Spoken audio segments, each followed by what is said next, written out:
I thought I'd write a few things down to say about my brother. Please apply cream to the infected area every hour. Sorry. That's where he went at the start of the wedding.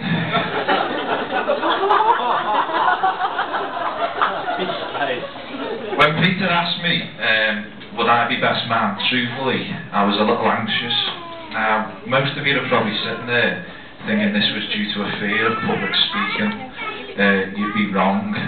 My job as a secondary school teacher makes talking to 80 sane, mature, excluding Dad, adults a stroll in the park compared to teaching the enemy, who I refer to as the kids of today. No, ladies and gentlemen, the anxiety was caused due to Peter being a bloody boring kid. And he has grown up into an even more boring adult. Now this may surprise you, but a simple Google search of, quote, boring accountant results in 3,050,000 hits. A surprise to me also when I found that one. As a history teacher though, I thought that wasn't enough, so my research continued, and a piece of research last year referred to accountants, no offence, as a grey blur in society who use dull and uninspiring language. Having spent many years of my life with Peter, I have emailed Dr. Roger Welch of Stanford University to confirm that his research was correct. My last piece of research led me to a website of accountancy jokes, of which I will now share my favourite. What does an accountant use for birth control? His personality. Hence, I guess why Peter felt his best chances were to take a fellow accountant, though thankfully Rhea doesn't fit the stereotype of accountants. Now when preparing this speech, I thought the best present to give Rhea was a little guide on how to live with my brother. As you can see, this is a Thomas the Tank Engine bag. This is due to Peter regularly running around the house, dressed in a blue jumper and blue bottoms, shouting, "Thomas, choo choo!" Worryingly, this was only last weekend. Now there are 3 items in the bag, which Claire's just going to help me with. The first item, I can't believe it's not butter. Right, now, some of you may have been wondering why your meal was a little dry. This was not due to the chef's poor cooking skills, but in fact Peter's insistence that this be a butter-free wedding. I will take you back to the summer of 1995. Peter, 11, myself, 9. A picturesque Ledbetter family holiday in Tenby. And on one of our 100 walks, we stopped off for a bit of lunch. But what happened next was a horrific sight. My brother, my idol, he reacted in some ungodly manner, coughing, spitting, chairs thrown everywhere as butter touched his lips, with the woman having forgotten to take it off as requested. Needless to say, butter is not on his shopping list. Secondly, there is a book called Baby Talk.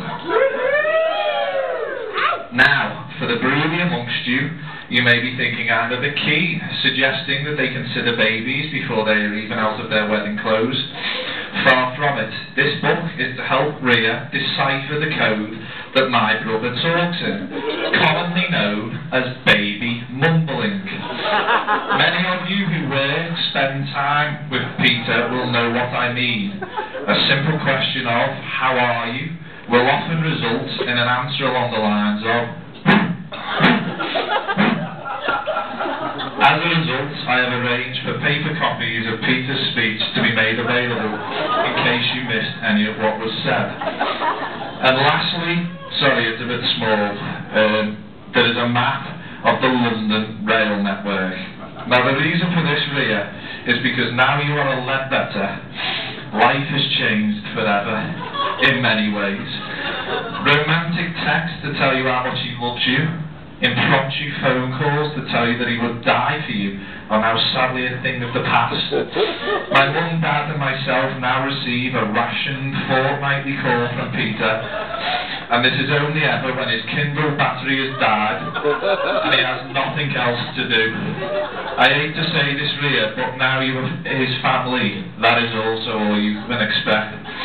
We all know the exact routes from London to Leighton Buzzard, including tunnels, and I now class the train announcer as a close personal friend. Now, some of you sat before me may be wondering how they met and got together. Did Peter woo her with his Travolta-esque dance moves? Boys on the Stag will know that wasn't the case. Did their eyes meet across the bar, and was it love at first sight? Well, it wasn't quite as romantic as Ria in fact won Peter in a charity raffle. Worse still, only £7.50 was raised for charity.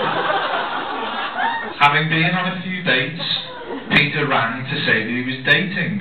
As his younger brother, obvious first question, what's she like? I must say I nearly dropped the phone when he responded. She likes to play with balls and dress up in leather. I ran around the house high-fiving my dad en route, ecstatic that my boring brother had turned into an exciting man, only to be later informed that this was due to Ria's passion of hockey and motorbikes. You can't win them all, I guess. Having decided that Ria was indeed the one for him, Peter decided to propose at the 5-star Grove Hotel. Champagne in the room, expensive ring in hand, ready to propose. Ria was delighted to say yes. Despite the euphoria, Peter was shocked to find out that the teddy bear he thought was complimentary in the room had actually cost him £16.50. Not content with the receptionist's excuses, he proceeded to have a 6-month email and letter battle with the hotel until they gave in and refunded him £16.50.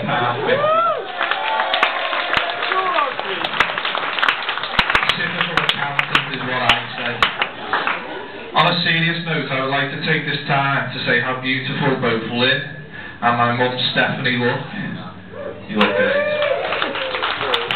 Claire and Callie also look fantastic, and I know you have been a tower of strength to Ria over the last few months, so thanks again.